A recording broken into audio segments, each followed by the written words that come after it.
Mãe, você já é velha demais para ter bens. Vou vender tudo e guardar o dinheiro num lugar seguro. Engoli em seco, não disse uma palavra. Mas aquela noite, quando ele abriu minha gaveta, gritou de desespero. Ele não podia acreditar no que encontrou lá dentro. Eu tinha acabado de servir aquela feijoada caprichada que ele tanto adora desde pequeno. A mesma receita que aprendi com minha mãe e que faço há mais de 20 anos, com feijão preto deixado de molho desde sábado, linguiça calabresa, costela defumada e aquele tempero secreto que só nossa família conhece. O cheiro da comida ainda dominava toda a sala do meu apartamento de 3 quartos aqui em Copacabana, Rio de Janeiro.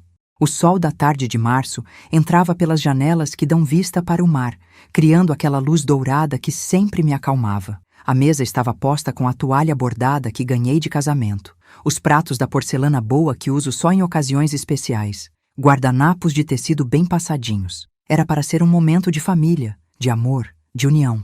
Estava ali presente minha nora Fernanda, de 32 anos, sentada do meu lado direito, que nem se deu ao trabalho de disfarçar o sorrisinho de aprovação no rosto quando ouviu as palavras do marido. Ela continuou cortando a carne com aquela tranquilidade estudada, como se estivesse discutindo o tempo ou o último capítulo da novela. Seus olhos claros nem piscaram. Aqueles lábios finos se mantiveram curvados naquele meio sorriso que me gelou o sangue na hora. Nossa, gente! Imaginem vocês ouvir isso do próprio filho! Engoli em seco, literalmente. O pedaço de linguiça que estava mastigando desceu como se fosse vidro moído, arranhando minha garganta. Senti meu coração disparar daquele jeito que parece que vai sair pela boca. Aquele calor subindo pelo peito. As mãos começaram a tremer tanto que tive que largar o garfo. O barulho do metal batendo no prato ecoou pela sala como um sino fúnebre. Como assim, meu filho? Foi tudo que consegui murmurar, com a voz embargada, quase um sussurro. Senti minha boca secar completamente. Aquela sensação horrível de quando a gente fica sem chão, sem referência. Rodrigo nem olhou direito nos meus olhos quando respondeu, continuou mexendo na comida como se estivesse falando sobre futebol. Mãe, a senhora tem 67 anos, mora sozinha aqui neste apartamento grande. Pode ser que aconteça alguma coisa com a senhora, um tombo, uma confusão mental. É melhor eu cuidar do dinheiro da família. Aliás, já marquei com o corretor Marcelo para avaliar o apartamento na quinta-feira que vem. Corretor? Corretor? Ele já tinha marcado sem nem me falar? Fernanda completou, limpando delicadamente a boca com o guardanapo, com aquele tom doce demais, daquele jeito falso que eu já conhecia bem, mas sempre tentei ignorar. Sogra, é pelo seu bem mesmo. A gente vai cuidar direitinho de tudo, pode ficar tranquila. Já até pesquisei umas casas de repouso lindas, com atividades para a terceira idade, uma enfermagem 24 horas. Vai ser bem melhor para a senhora. Se casa de repouso? Eu? Uma mulher que ainda sobe e desce 4 andares de escada quando o elevador quebra, que vai ao mercado todo dia, que cuida da casa sozinha, que tem a mente mais lúcida que muita gente de 40 anos. Fiquei ali parada, olhando para aquele casal na minha mesa, comendo a comida que eu preparei com tanto carinho desde cedo pela manhã, planejando me tirar da minha própria casa. O mesmo filho que eu criei praticamente sozinha, que trabalhou feito uma doida para dar estudo, que vendia salgadinho na porta da escola para comprar o material escolar dele, que fazia 3 trabalhos de costura por dia para pagar o cursinho dele. Minha mente estava um turbilhão. Era isso mesmo que eu estava ouvindo? Meu próprio filho querendo me despejar da casa que eu comprei com meu suor? O apartamento que eu conquistei costurando desde as 5 da manhã até 10 da noite, que custou cada gota de sangue meu? Senti como se o chão tivesse sumido debaixo dos meus pés. Aquela sensação horrível de quando a gente está sonhando e não consegue acordar. Quando tudo parece irreal, mas ao mesmo tempo dolorosamente concreto. O cheiro da feijoada, que antes era de amor e cuidado, agora parecia enjoativo, pesado. Rodrigo continuou falando, agora mais animado, como se estivesse me fazendo um favor. A gente pensou em tudo, mãe. Com o dinheiro da venda daqui, dá para a senhora ficar num lugar bem melhor, com cuidados adequados, e ainda sobra uma graninha para a gente investir direito, fazer render, para eles investirem, para eles fazerem render, com o meu dinheiro, da minha casa. Fernanda emendou, agora com aquele tom de quem está explicando para uma criança. Sogra, a senhora não precisa se preocupar com nada. A gente vai cuidar de toda a papelada, das mudanças, de tudo. A senhora só precisa assinar uns documentinhos e pronto, vai poder descansar. Documentinhos. Assinar documentinhos da minha vida, do meu patrimônio, da minha casa. Levantei devagar da mesa. Senti as pernas bambas, o coração ainda disparado. Licença, falei baixinho. Vou buscar uma água. Fui até a cozinha com passos lentos, me segurando nos móveis. Encostei na pia gelada e respirei fundo, tentando processar aquela loucura toda. Pela porta entreaberta, escutei Rodrigo falando baixo para Fernanda. Pronto, amor, falei. Agora é só ir levando ela devagar, sem pressa, até ela aceitar que é para o bem dela mesma. É, Fernanda respondeu. Ela vai entender. E se não entender, bem, ela não tem muita escolha mesmo, né? A idade vai chegando e a gente tem que ser prático. Gente, eu não acreditava no que estava escutando. Meu próprio filho falando de mim como se eu fosse um móvel velho que precisava ser descartado. Voltei para a sala com o copo de água, tremendo por dentro, mas tentando manter a compostura. Eles estavam terminando de comer, conversando sobre os próximos passos como se eu nem estivesse ali. Sentei de novo, peguei o garfo com mão trêmula e tentei terminar meu prato, mas cada garfada parecia areia na boca. Então, mãe, Rodrigo disse, se limpando com o guardanapo. O que acha? A gente pode começar a organizar as coisas esta semana mesmo. Fernanda já separou uns folhetos de residenciais bem legais. Olhei para ele, para aquele homem que eu criei, que foi meu orgulho, minha razão de viver durante tantos anos. Como ele chegou a este ponto? Como eu não percebi que estava criando alguém capaz de me tratar assim? Vou pensar, consegui falar, a voz saindo fraca, quase inaudível. Claro, mãe, Fernanda sorriu. Mas não demore muito para decidir, né? Essas coisas são melhores quando a gente resolve logo, sem ficar sofrendo com mudança. Eles terminaram de comer, me deram beijinhos no rosto como sempre faziam, agradeceram pela comida deliciosa e foram embora como se nada tivesse acontecido, como se não tivessem acabado de explodir minha vida inteira em 1000 pedaços. Fiquei ali sozinha na sala, olhando para os pratos sujos, para a mesa ainda com restos da feijoada que preparei com tanto amor. O apartamento, que sempre foi meu refúgio, minha conquista, agora parecia uma prisão. As paredes que guardavam tantas memórias boas, agora pareciam sussurrar traição. Chorei. Chorei como não chorava desde que meu marido João morreu há 8 anos. Chorei pela ingratidão, pela frieza, pela sensação de ter falhado completamente como mãe. Chorei por me sentir velha, descartável, um problema a ser resolvido.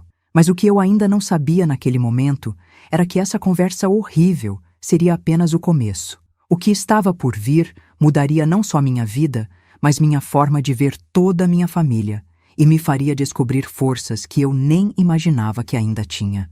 O que vocês fariam no meu lugar? Aceitar o destino que meu próprio filho estava me impondo? Ou lutar pela dignidade que eu merecia depois de uma vida inteira de sacrifícios? Me contem nos comentários, porque a história que vou contar para vocês a seguir vai mostrar que nunca é tarde para uma mulher se defender e dar a volta por cima. Deixa eu voltar um pouco e explicar como cheguei até esse pesadelo todo. Porque ninguém vira refém da própria família da noite para o dia, né? Foi um processo lento, como água pingando na pedra, até que eu me vi completamente cercada sem nem perceber. Meu nome é Helena Conceição Silva. Tenho 67 anos e sempre fui uma mulher batalhadora. Nasci aqui no Rio mesmo, na Tijuca, filha de uma lavadeira e de um pedreiro. Aprendi desde cedo que na vida nada vem de graça. Tudo se conquista com trabalho e determinação. Aos 15 anos, já estava costurando para fora para ajudar em casa, e foi assim que conheci meu dom. Eu tinha mãos de fada para costura. Trabalhei como costureira por mais de 40 anos, dos 15 aos 55, quando consegui me aposentar. Fui subindo na vida devagarzinho, costurando vestidos de festa, roupas de batizado, uniformes escolares, qualquer coisa que aparecesse. Meus dedos ficaram calejados de tanto manejar agulha, mas cada pontinho era um tijolinho na construção do nosso futuro. Casei com o João em 1980, eu com 23 anos, ele com 25. João era representante comercial, viajava muito vendendo produtos de limpeza para lojas do interior. Homem bom, trabalhador, mas sempre na estrada. Na prática, criei o Rodrigo praticamente sozinha. João aparecia em casa de 15 em 15 dias, trazia presente para o menino, brincava um pouco e logo estava fazendo a mala de novo. Rodrigo nasceu em 1988 e desde pequeno sempre foi meu xodó. Criança esperta, carinhosa, sempre grudadinho em mim.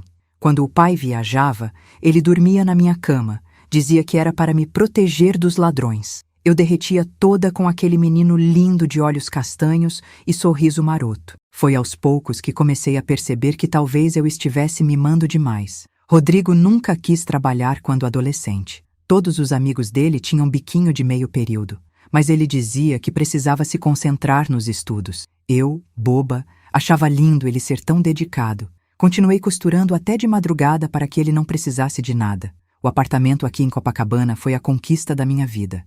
Trabalhava das 6 da manhã às 10 da noite, todos os dias, incluindo fins de semana. Economizava cada centavo, comprava apenas o essencial. Lembro do dia que juntei dinheiro suficiente para dar a entrada. 1995, Rodrigo estava com 7 anos. Chorei de alegria quando assinei o contrato de financiamento. Era a nossa casa própria, vista para o mar, o sonho realizado. Rodrigo cresceu se achando classe média alta por morar em Copacabana. Nunca quis que os amiguinhos da escola soubessem que a mãe era costureira. Ele dizia que eu era empresária da área têxtil. Eu achava engraçado, até fofo, aquela vergonhinha de criança. Mas agora percebo que ali já começava o problema. Ele se envergonhava da origem humilde. Na faculdade de administração, que eu paguei integralmente vendendo quitutes além das costuras, Rodrigo vivia reclamando que não tinha carro, que não podia viajar nas férias como os amigos ricos. Mãe, a senhora não podia ter escolhido um apartamento menor e comprado um carrinho para mim? Eu ria, achando que era só coisa de jovem. Consegui comprar um Gol usado quando ele estava no 3º período.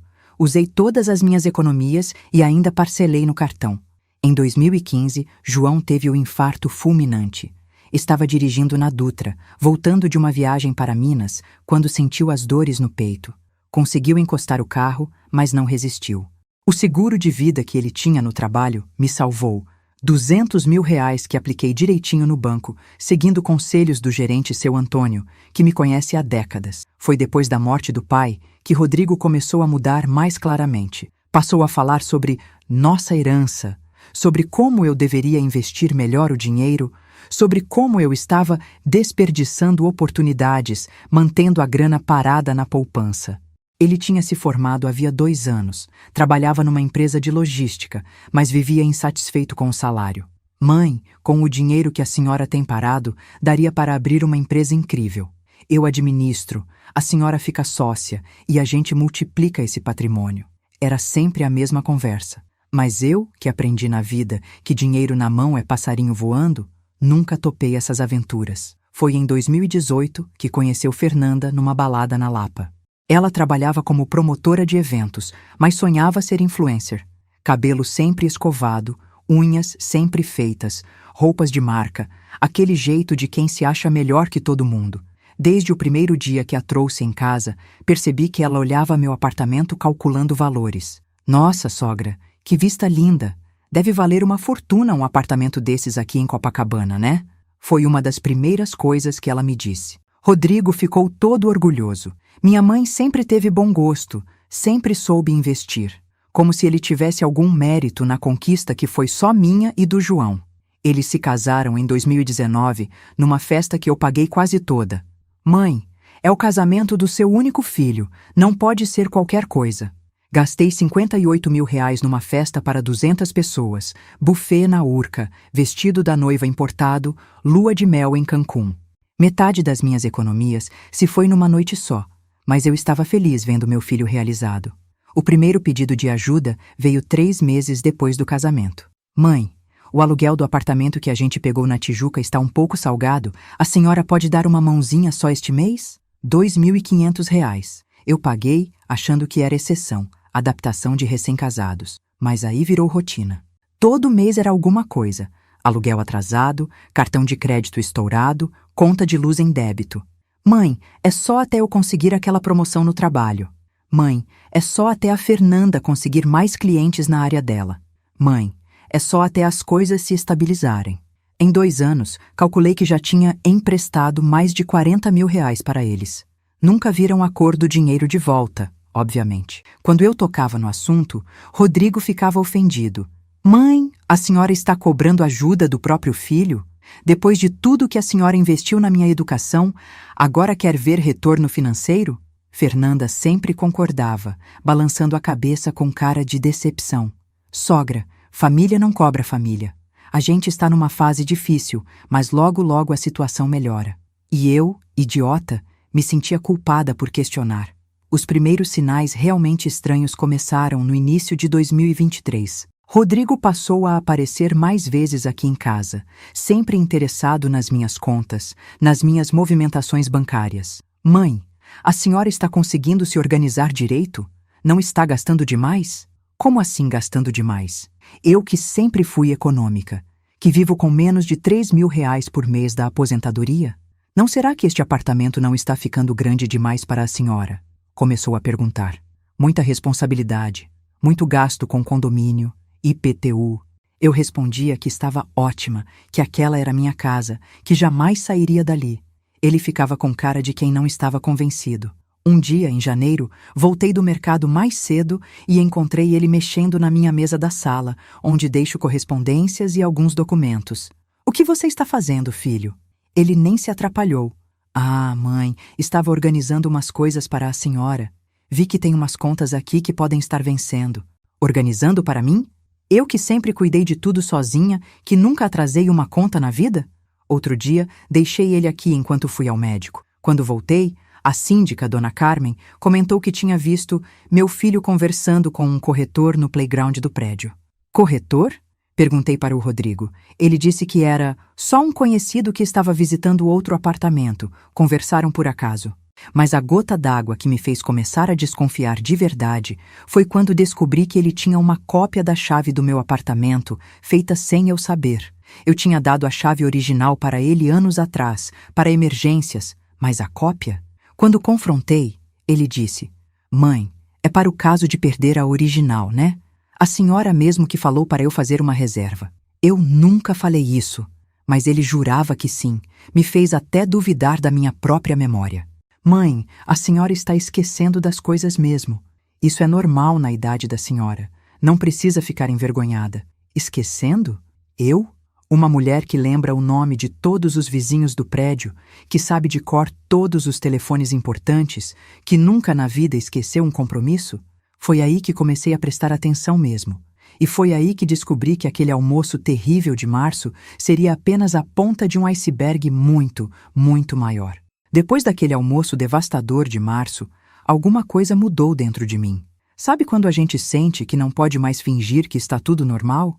Foi exatamente isso.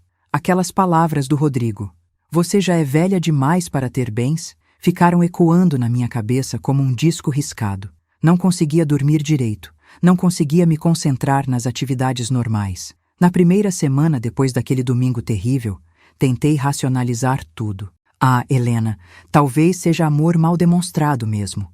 Talvez ele esteja realmente preocupado com minha segurança.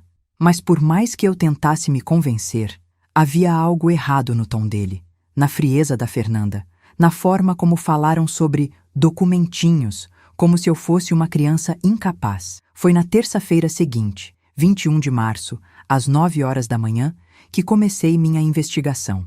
Eu estava tomando café na cozinha quando escutei o elevador parar no meu andar. Não esperava visitas, então fui até o olho mágico verificar. Para minha surpresa, era Rodrigo, usando a chave dele para entrar no meu apartamento. Rapidinho, voltei para a cozinha e fiquei escutando.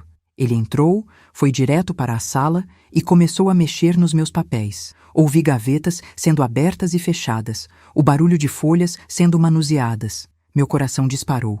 O que diabos ele estava procurando? Depois de uns 15 minutos, ele saiu. Corri para a sala e percebi que meus documentos estavam numa ordem diferente da que eu sempre deixo. A escritura do apartamento, que normalmente fica por baixo, estava por cima. Os extratos bancários estavam fora do envelope. Alguém definitivamente tinha mexido nas minhas coisas. Naquele momento, tomei uma decisão que mudaria tudo. Eu ia investigar meu próprio filho. A primeira coisa que fiz foi ligar para a portaria e conversar com seu Ademir, o porteiro da manhã, que trabalha aqui há 12 anos e me conhece muito bem. Seu Ademir, o senhor pode me fazer um favor? Quando meu filho vier aqui e eu não estiver, o senhor pode anotar o horário que ele chegou e saiu? É que às vezes ele esquece de me avisar e eu fico preocupada. Seu Ademir, que sempre foi um amor de pessoa, topou na hora. Claro, dona Helena, pode deixar comigo que vou anotar certinho. A primeira descoberta veio na quinta-feira seguinte. Seu Ademir me mostrou uma anotação no caderninho dele. Rodrigo chegou 10h15, saiu 11h30. Estava acompanhado de um senhor de terno cinza. Um senhor de terno? Quem seria? E por que Rodrigo não me contou que trouxe alguém no meu apartamento? Resolvi apertar o cerco. Na sexta-feira, fingi que ia sair para a igreja como sempre faço, mas fiquei escondida no apartamento da Dona Glória, minha vizinha de frente, que é minha amiga há anos, e topou me ajudar quando expliquei a situação. Helena, querida, algo está muito estranho mesmo, ela disse, me oferecendo um cafezinho. Semana passada, escutei a Fernanda falando no celular no elevador, e pelo tom dela, não era conversa boa. Meu sangue gelou. O que ela falou, Glória? Não escutei tudo, mas ouvi ela dizer algo sobre acelerar o processo porque a velha pode desconfiar. Helena, ela estava falando de você. Velha? Eu, que tenho mais energia que ela, que fica o dia inteiro no sofá mexendo no celular? Mas a descoberta que realmente me deixou em choque aconteceu na segunda-feira seguinte, 3 de abril. Eu tinha ido ao banco para resolver umas coisas da minha poupança, quando o gerente, seu Antônio, que me atende há mais de 20 anos, me chamou para uma conversa reservada. Dona Helena, ele disse com cara preocupada, preciso te contar uma coisa delicada. Alguém esteve aqui semana passada tentando obter informações sobre sua conta, se passando por familiar direto. Senti o mundo girando. Como assim, seu Antônio? Um rapaz jovem disse que era seu filho e que precisava das informações porque a senhora estava com problemas de memória e ele precisava tomar conta dos negócios da família. Pediu extrato de movimentação, saldo atual, informações sobre aplicações e o senhor deu as informações. Claro que não. Mesmo sendo família, a gente só libera essas informações com procuração registrada em cartório ou com a própria titular presente. Mas fiquei preocupado, dona Helena. Por que seu filho diria que a senhora tem problemas de memória? Saí do banco tremendo de raiva. Como Rodrigo teve coragem de dizer para estranhos que eu tenho problema de memória? Eu, que lembro de tudo, que nunca na vida esqueci um compromisso, que sei de cor até o número da conta corrente, mas ainda não tinha visto nada. A terceira descoberta foi a gota d'água que me fez entender que estava lidando com algo muito mais grave do que imaginava. Na quarta-feira seguinte, 12 de abril, eu estava voltando da fisioterapia mais cedo quando vi Rodrigo subindo no prédio com aquele mesmo homem de terno que seu Ademir tinha anotado. Fingi que estava saindo e me escondi atrás de uma coluna na garagem. Escutei Rodrigo dizendo para o homem: Marcelo, como eu te falei, minha mãe está ficando meio confusa por causa da idade. A família tem que tomar as rédeas da situação antes que ela faça alguma bobagem com o patrimônio. Confusa? Bobagem com o patrimônio? Eles subiram no elevador e eu subi pela escada. Obrigada, fisioterapia. E fiquei ouvindo pela porta da Dona Glória. Era o corretor. Rodrigo estava mostrando meu apartamento para um corretor, inventando que eu estava com problemas mentais. Escutei ele dizendo: vê só a vista, Marcelo. Copacabana, frente para o mar, 3 quartos, apartamento escriturado. Está valendo uns 800 mil no mercado hoje, né? Minha mãe já concordou em vender, mas você sabe como é idoso, fica meio indeciso, vai e volta nas decisões. Eu nunca concordei em vender nada. E indecisa. Eu, que sempre soube exatamente o que queria na vida? O corretor respondeu: Rodrigo, se ela realmente quer vender, a gente consegue fechar negócio em 15 dias. Apartamento assim, nessa localização, sai rápido, só precisa da documentação certinha e da assinatura dela na escritura. Pode deixar, Rodrigo disse. Vou providenciar tudo. Inclusive, já estou conversando com ela sobre fazer uma procuração para mim. Sabe como é? Facilita os trâmites, evita que ela se confunda com tanta papelada. Procuração? Procuração? Para ele vender minha casa? Nesse momento, Dona Glória me segurou pelo braço porque eu estava tremendo tanto que quase caí. A descoberta me destruiu por completo. Não era só ganância, não era só falta de consideração. Era um plano elaborado para me tirar da minha própria casa. Mas vocês acham que parou por aí? Não, minha gente. Quando comecei a investigar de verdade, descobri que o buraco era muito mais embaixo. Na quinta-feira seguinte, liguei para minha comadre Neuza, que trabalha no cartório do bairro, e pedi para ela verificar se havia alguma movimentação envolvendo meu nome ou meu CPF. Neuza me ligou de volta no mesmo dia, preocupadíssima. Helena, tem uma coisa estranha aqui. Seu filho esteve aqui 2 semanas atrás perguntando sobre os procedimentos para a procuração de idoso. Disse que você estava com a mente meio frágil e que precisava regularizar os documentos da família. Mente frágil? Mente frágil? Mas tem mais, Helena. Ele perguntou especificamente sobre procuração para a venda de imóveis e movimentação bancária. Quis saber se precisa de 2 testemunhas ou se uma bastava. Gente do céu! Rodrigo estava pesquisando como me forçar a assinar uma procuração, mas a revelação mais chocante ainda estava por vir. Na sexta-feira, 21 de abril, eu estava na padaria quando encontrei com Cristina, a vizinha do andar de baixo. Ela veio conversar comigo toda preocupada. Dona Helena, desculpa me meter onde não sou chamada, mas preciso te contar uma coisa. Semana passada, sua nora Fernanda estava aqui na portaria falando com a síndica sobre você. Falando o quê? Ela disse que a família estava preocupada porque você anda muito esquecida, que às vezes você não se lembra de coisas importantes, e perguntou se o condomínio tinha algum procedimento para casos de moradores idosos que precisam de ajuda para administrar as contas. Minha pressão subiu na hora. E o que a síndica respondeu? Dona Carmen disse que você sempre foi a moradora mais organizada do prédio, que nunca atrasa condomínio, sempre muito lúcida e educada. Mas sua nora insistiu que, às vezes, essas coisas da idade não aparecem no dia a dia, mas a família percebe em casa. Nesse momento, entendi que não estava lidando apenas com ganância. Era uma campanha sistemática para me fazer parecer incapaz. Eles estavam plantando dúvidas sobre minha sanidade mental para justificar tomarem controle da minha vida. Decidi ir mais fundo na investigação. No sábado, peguei o WhatsApp do Rodrigo quando ele esqueceu o celular aqui durante uma visita rápida. O que descobri me fez querer vomitar. Havia uma conversa entre ele e Fernanda que começava assim. Amor, conversei com o Marcelo hoje. Ele disse que se a gente conseguir a procuração da minha mãe até o final do mês, dá para fechar a venda do apartamento ainda em maio. Que ótimo! E sobre a casa de repouso? Já pesquisei várias. Tem uma em Campo Grande que cobra 2.000 por mês. Cuidados básicos. Se for para lá, sobra mais de 300 mil para a gente. 300 mil para eles. Com o meu dinheiro da minha casa.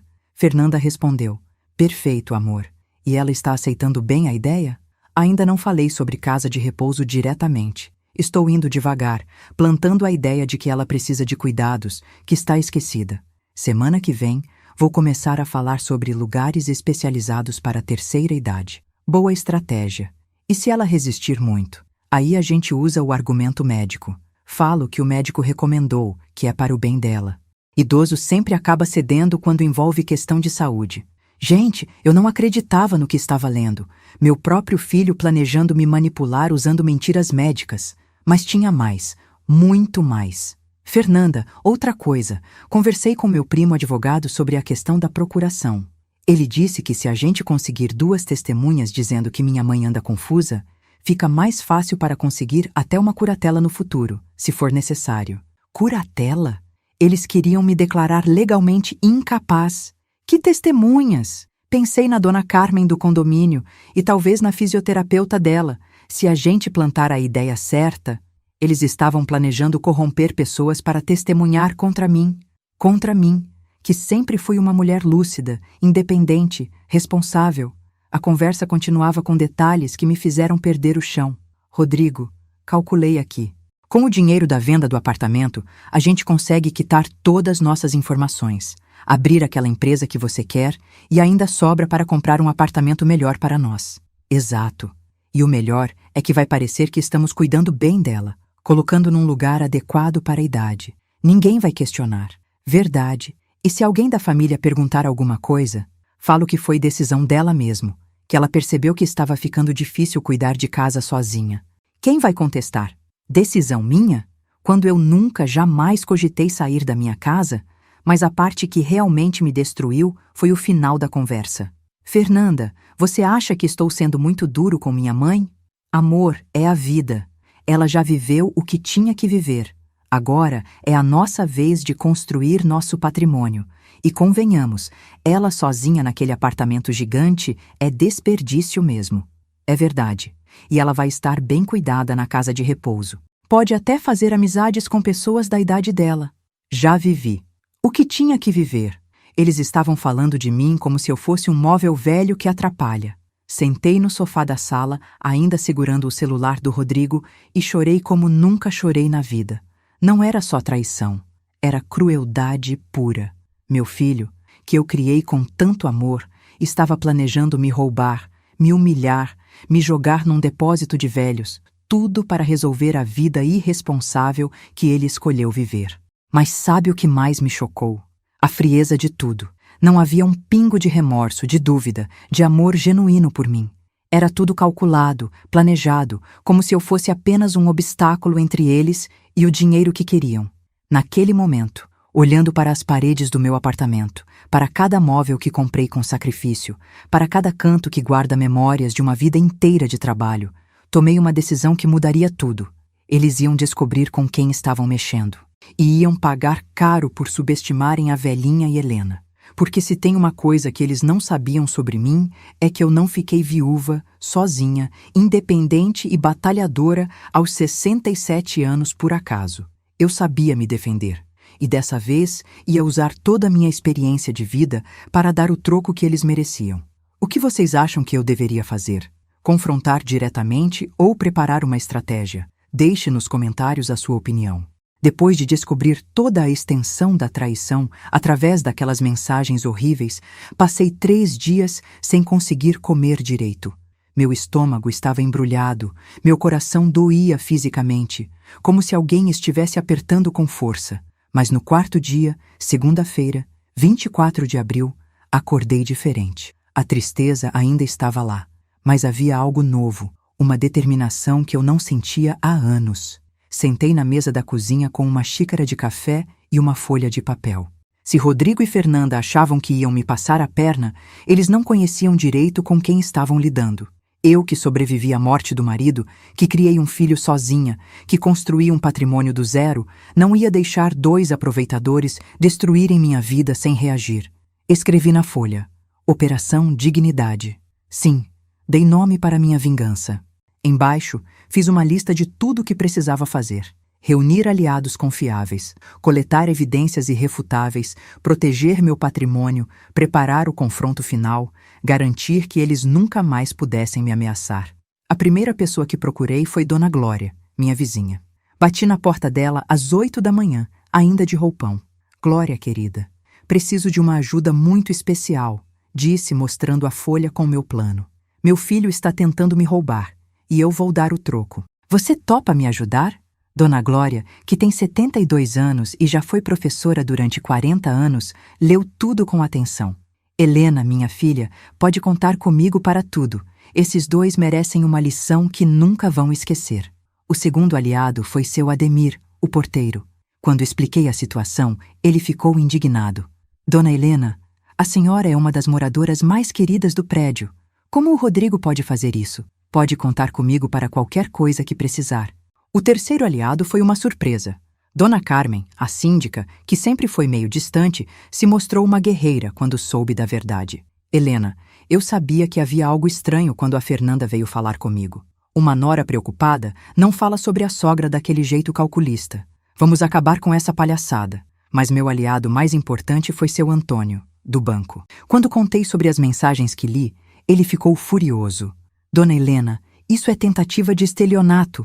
A senhora pode fazer um boletim de ocorrência, mas se quiser, podemos armar uma cilada bem feita para eles. Como assim, seu Antônio? Simples. A gente vai deixar eles acharem que estão conseguindo e na hora H mostramos as cartas. Tenho 30 anos de banco, já vi muito golpe desses. Confia em mim. A primeira etapa foi coletar evidências. Toda vez que Rodrigo vinha aqui, Dona Glória ficava na escuta, anotando tudo que ele fazia e falava. Seu Ademir começou a anotar não só os horários, mas com quem Rodrigo chegava e quais conversas tinha na portaria. A descoberta mais chocante veio quando Dona Carmen me contou que Fernanda tinha procurado outros moradores para saber mais sobre meu comportamento. Ela foi na Dona Marta do 8º andar perguntando se você anda confusa, se esquece das coisas. A Dona Marta ficou tão indignada que me procurou. O que Dona Marta respondeu? Que você é uma das pessoas mais lúcidas que conhece e que se a Fernanda está dizendo isso é porque tem algum interesse escuso por trás. Isso me deu uma ideia. Se eles estavam espalhando mentiras sobre mim, eu ia documentar tudo. Pedi para Dona Marta, Dona Carmen e até para o farmacêutico da esquina escreverem cartas atestando minha lucidez mental. Em uma semana, tinha 7 declarações de pessoas que convivem comigo diariamente, confirmando que eu estava perfeitamente normal. A segunda etapa foi proteger meu patrimônio. Seu Antônio me ajudou a abrir uma conta em outro banco, onde transferi todas as minhas aplicações. Dona Helena, se eles tentarem alguma coisa, vão encontrar a conta original praticamente vazia. Também mudei minha senha do Internet Banking e instalei um aplicativo no celular para monitorar qualquer tentativa de acesso. Mas a jogada mais inteligente foi com o apartamento. Procurei um advogado, Dr. Fernando, que me foi recomendado pela Dona Carmen. Quando expliquei a situação, ele sugeriu algo que mudaria tudo. Dona Helena, vamos fazer uma escritura de doação com usufruto. A senhora doa o apartamento para uma pessoa de extrema confiança, mas mantém o direito de morar aqui até morrer. Não entendi. Simples. Se alguém tentar forçar a venda, não vai conseguir, porque a senhora não é mais a proprietária legal, mas continua morando normalmente. É uma proteção total contra golpes. Pensei na minha irmã Vera, que mora em Brasília, é aposentada da Receita Federal e sempre foi super honesta. Liguei para ela, expliquei tudo e ela topou na hora. Helena, claro que aceito, que filho desgraçado! E pode ficar tranquila, quando você morrer, vou doar tudo para a caridade mesmo, como você quiser. Em uma semana, o apartamento estava no nome da Vera, mas eu com usufruto vitalício.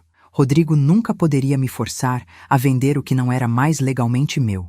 A terceira etapa foi preparar o confronto. Durante esse período, Rodrigo continuou aparecendo aqui, sempre com aquela conversa sobre cuidar melhor de mim, pensar no futuro, tomar decisões inteligentes. Eu fingia que estava considerando as ideias dele. Disse até que talvez ele tivesse razão sobre eu precisar de ajuda. O coitado ficou radiante. Começou a vir mais vezes, sempre trazendo sugestões sobre casas de repouso, sempre falando sobre como seria melhor para mim ter cuidados especializados. Fernanda passou a me tratar com aquela doçura falsa de quem já estava contando o dinheiro. Sogra, que bom que a senhora está sendo racional sobre isso, ela dizia, mexendo no cabelo com aquele jeito afetado. A senhora vai ver como vai ser bem melhor ter pessoas cuidando da senhora 24 horas. Por dentro, eu estava fervendo, mas mantinha a calma, concordava com a cabeça, fazia cara de velhinha que precisa de ajuda. Era a performance da minha vida. O momento da virada veio quando Rodrigo trouxe os papéis da procuração. Era uma quinta-feira, 15 de maio, 14h. Ele chegou sozinho, todo sorridente, com uma pasta preta debaixo do braço. Mãe, trouxe uns documentinhos aqui para a senhora assinar. São só formalidades para eu poder ajudar a senhora com as questões burocráticas. Peguei os papéis e li com cuidado. Era uma procuração ampla e restrita que daria a ele poder total sobre meus bens, contas bancárias, decisões médicas, praticamente minha vida inteira. Filho, disse com voz trêmula de velhinha confusa, isso aqui não é meio demais, não? Que nada, mãe. É só para facilitar. A senhora não precisa mais se preocupar com nada, eu cuido de tudo.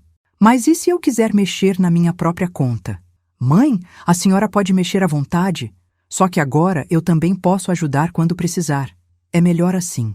Mentiroso descarado. Pelas mensagens que li, ele ia trancar meu acesso assim que tivesse a procuração assinada. Tá bom, filho, mas vou pensar um pouquinho, está bem? São muitas informações para processar. Ele ficou impaciente. Mãe, não tem muito o que pensar, não. É para o bem da senhora. Eu sei, filho, eu sei.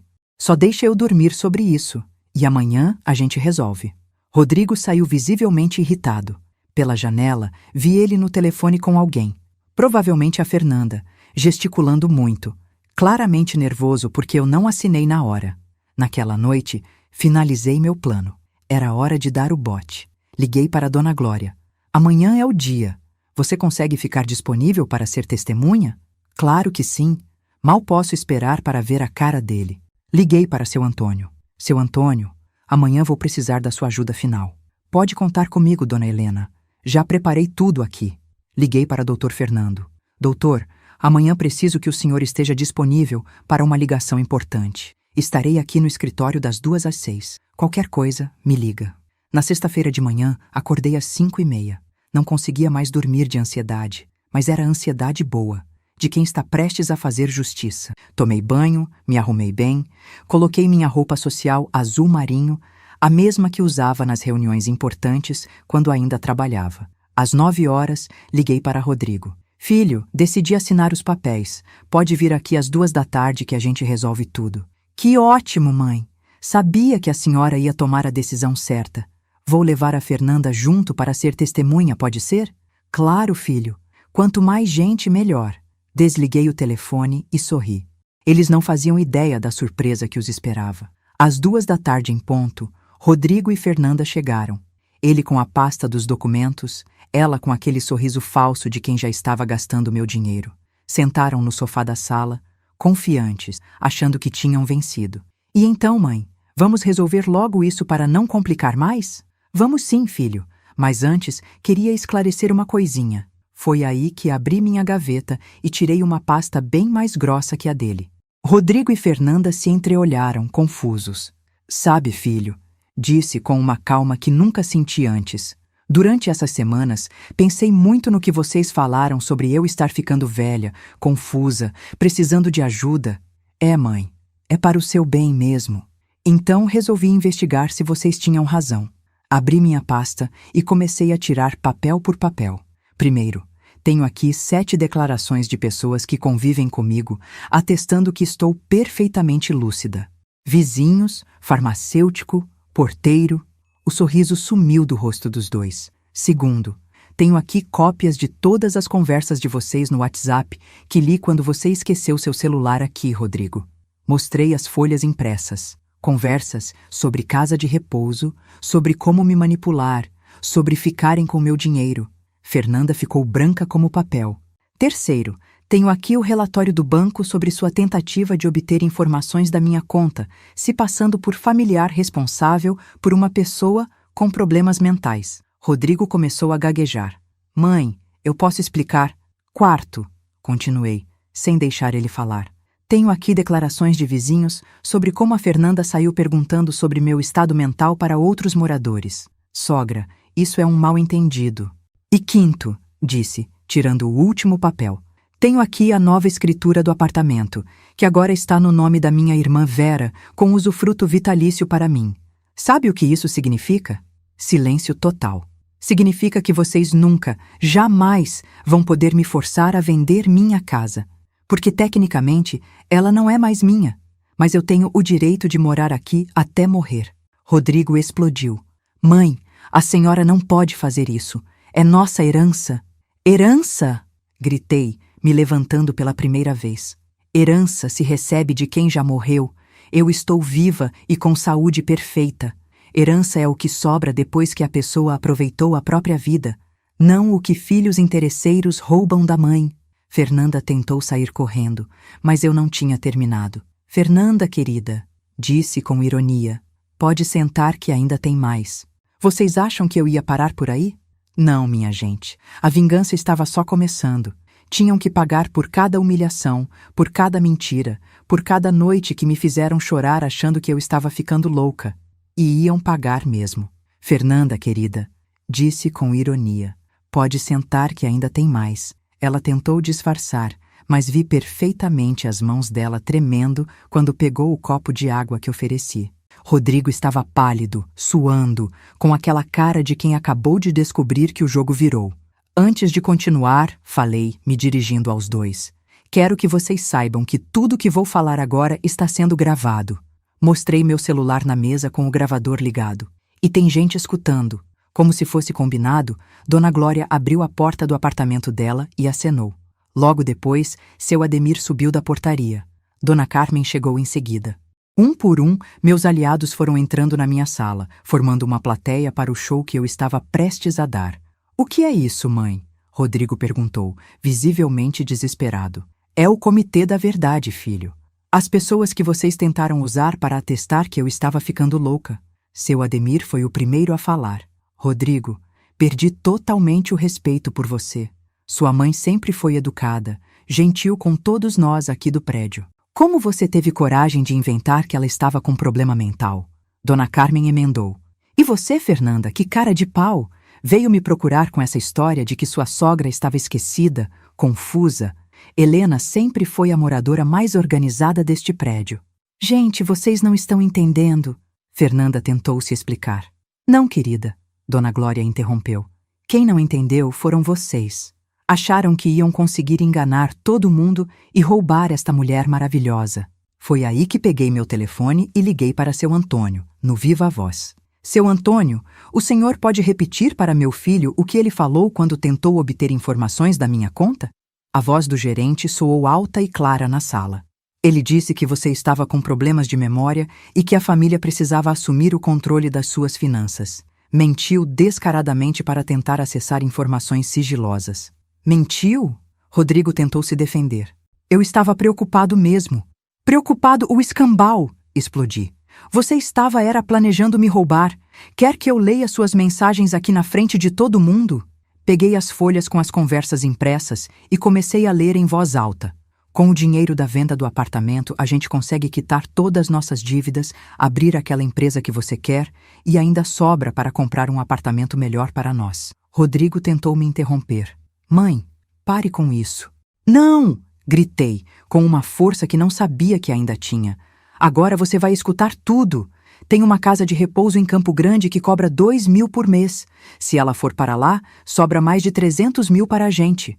Dona Carmen soltou um palavrão que não vou repetir aqui. Seu Ademir balançou a cabeça em desaprovação. Continuei lendo.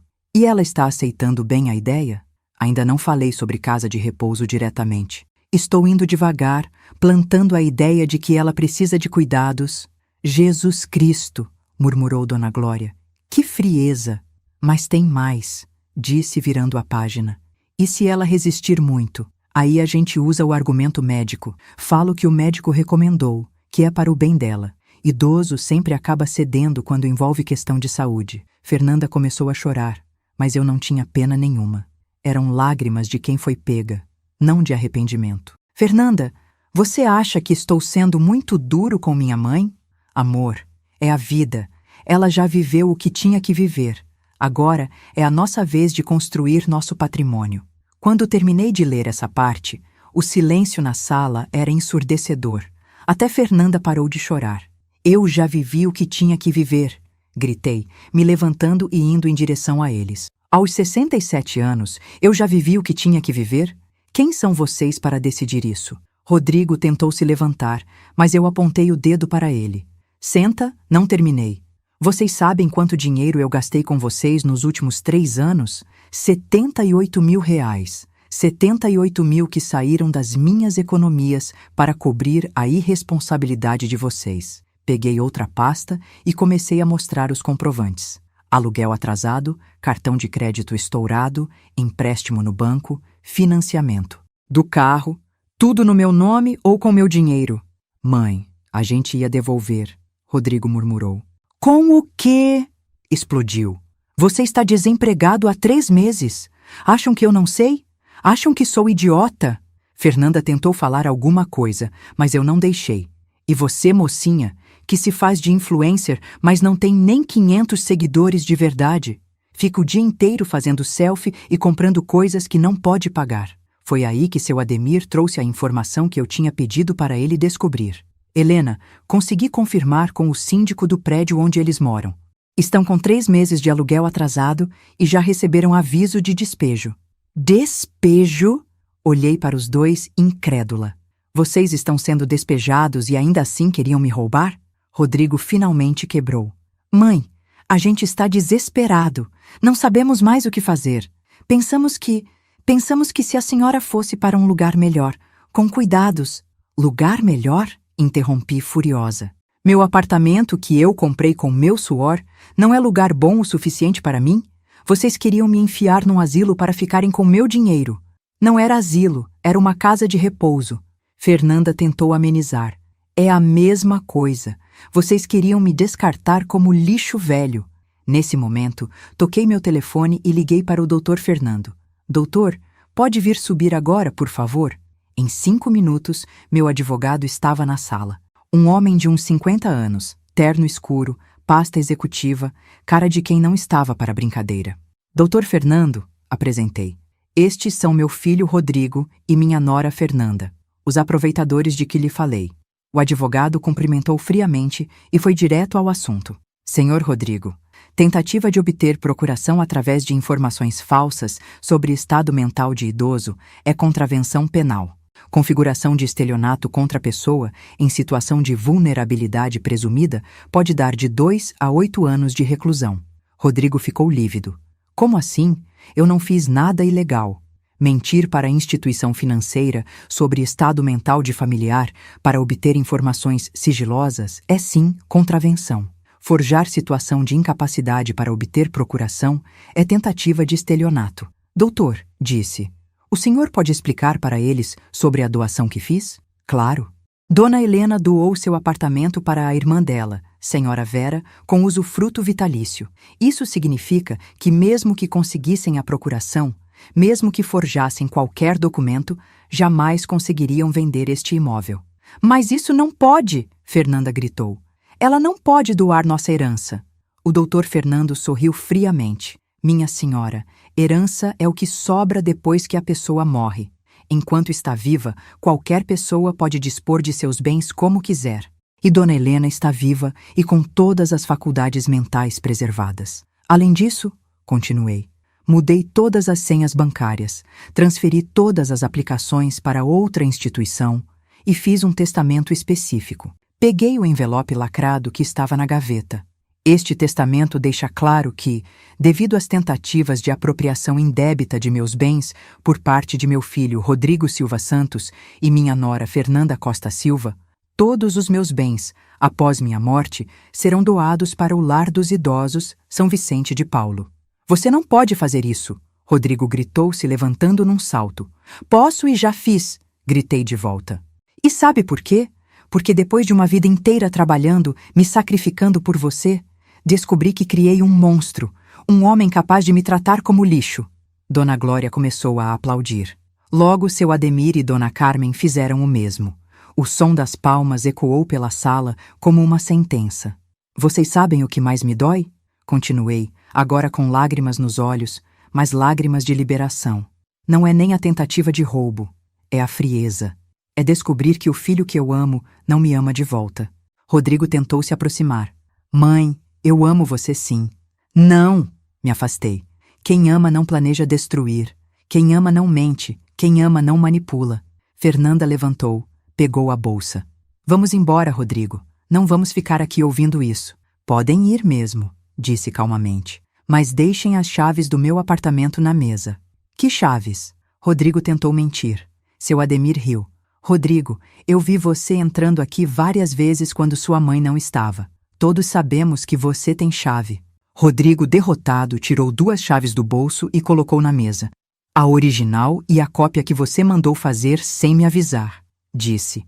Agora, falei, olhando nos olhos dos dois, quero que vocês saiam da minha casa e só voltem quando aprenderem a me respeitar. Se é que isso vai acontecer algum dia. Mãe, Rodrigo tentou uma última vez. Não, agora você realmente me perdeu. Não a minha herança, que não existe mais. Me perdeu.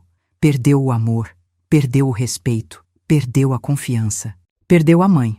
Eles saíram cabisbaixos, humilhados, sem ter o que dizer. A última coisa que Rodrigo falou foi: Mãe, a senhora vai se arrepender disso. O único arrependimento que tenho, respondi, é não ter feito isso antes. Depois que eles foram embora, eu, Dona Glória, seu Ademir, Dona Carmen e Dr. Fernando ficamos conversando na sala. Era uma sensação estranha, de alívio, de justiça feita, mas também de tristeza. Helena, Dona Glória disse me abraçando. Você foi corajosa demais. Eu tinha que ser. Não podia deixar eles destruírem minha dignidade. Seu Ademir completou. Dona Helena, a senhora deu uma lição que eles nunca vão esquecer. O doutor Fernando guardou os papéis na pasta. Dona Helena, se eles tentarem qualquer coisa, qualquer ação judicial, qualquer ameaça, me liga imediatamente. Nos dias seguintes, a história se espalhou pelo prédio. Todos os vizinhos vieram me cumprimentar, dizer que eu tinha feito a coisa certa. Helena, você é um exemplo para todas nós, disse Dona Marta do 8º andar. Mostrou que idoso não é bobo. Uma semana depois, Rodrigo ligou chorando, pedindo perdão. Disse que estava arrependido, que tinha entendido o erro, que queria conversar. Eu escutei tudo e respondi. Rodrigo, arrependimento não é chorar depois que foi pego. Arrependimento é mudar de verdade. Quando você mudar de verdade, a gente conversa. Fernanda sumiu. Dona Glória me contou que viu ela saindo com um senhor bem mais velho numa BMW. Já arrumou outro otário para sustentar, comentou, e nós duas rimos. O mais interessante foi o que aconteceu nos meses seguintes. Livre da pressão, da manipulação, da sensação constante de que estava sendo um peso, voltei a ser eu mesma.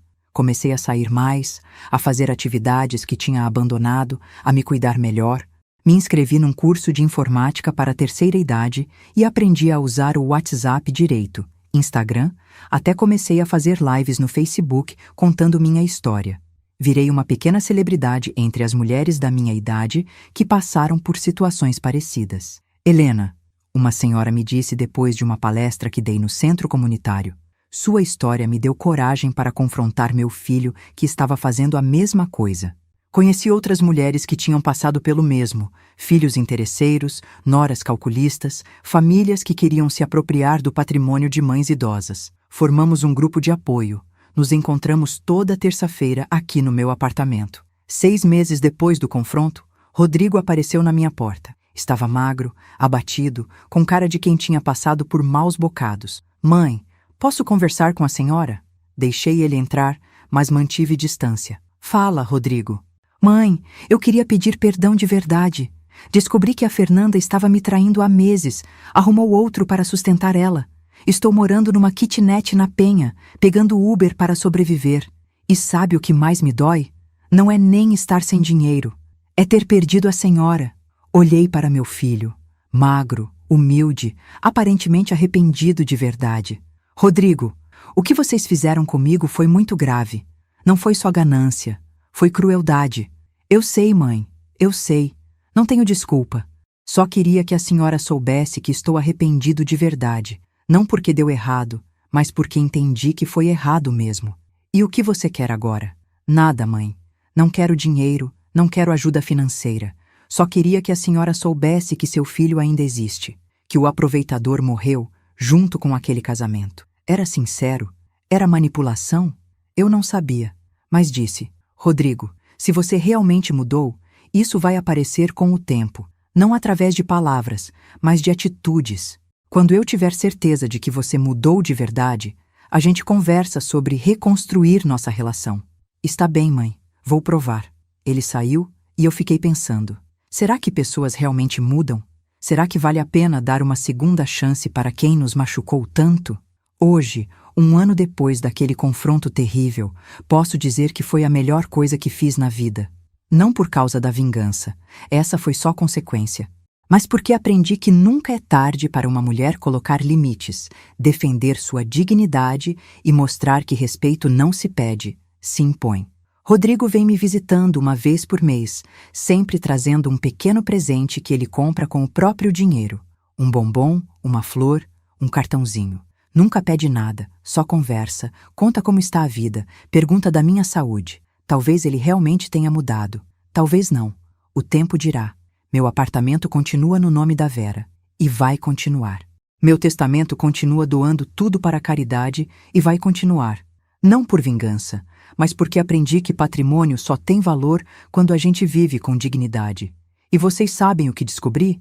Que a gaveta onde guardo meus documentos se tornou símbolo da minha força. Toda vez que olho para ela, lembro que sou uma mulher de 67 anos que não se deixou derrotar por aproveitadores. Se essa história tocou seu coração, se você conhece alguém passando por situação parecida, compartilhe este vídeo. Deixe seu comentário contando de onde você está assistindo e o que você sentiu. Se inscrevam no canal para mais histórias reais de superação como esta. E lembrem-se, nunca é tarde para defender nossa dignidade. Nunca é tarde para mostrar que respeito não é cortesia, é obrigação. A gaveta que eles pensavam que era minha fraqueza se tornou minha maior força. E eu, que eles achavam que era só uma velhinha boba, mostrei que experiência de vida vale muito mais que ganância de quem acha que pode se aproveitar de quem ama. Se essa história tocou seu coração, me conta nos comentários o que você sentiu. Compartilhe este vídeo com alguém que precisa ouvir essa mensagem. Se inscreva no canal para mais histórias reais de superação e assista agora a história que está passando na sua tela.